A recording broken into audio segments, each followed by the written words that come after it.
we can talk about, you know how have you ever met someone and you know they're a big sack of wind? You know, a phony, a big phony, putting on an air, you know, some kind of arrogance, or they're really aggressive or whatever it is. And you can look at a person and just by the wave that they bring in with them, you can tell something's going on. Well, what's our normal reaction to someone when we meet them and we know they're a big phony? What's our normal reaction?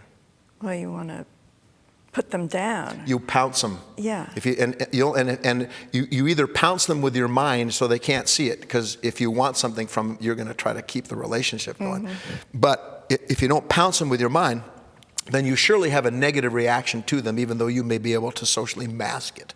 Now, why do we have such reactions to people like that? Why do we want, do you ever want someone to know just how wrong they are? Oh, yes. Yeah.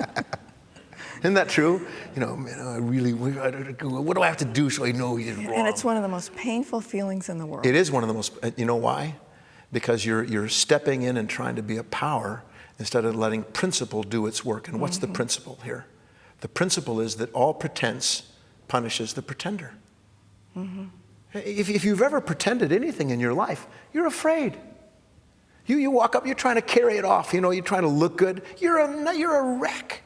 So, but we see people who are trying to carry it off, acting out like that, and instead of understanding, I don't have to do a thing to this person. They're getting their just desserts, just being what they are, not me.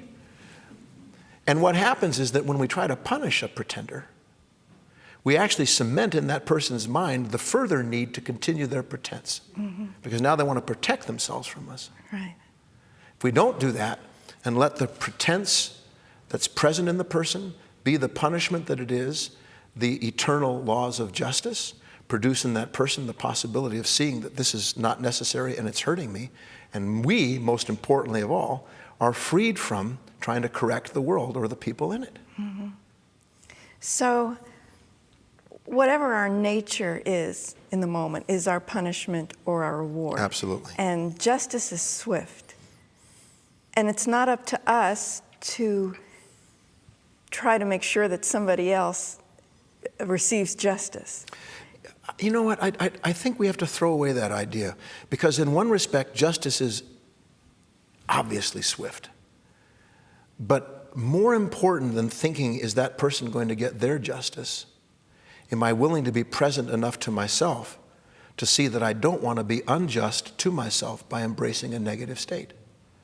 Then I can drop it without being concerned, which is all concern for what other people are doing, Ellen, that upsets us, is a mistaken placement of our understanding.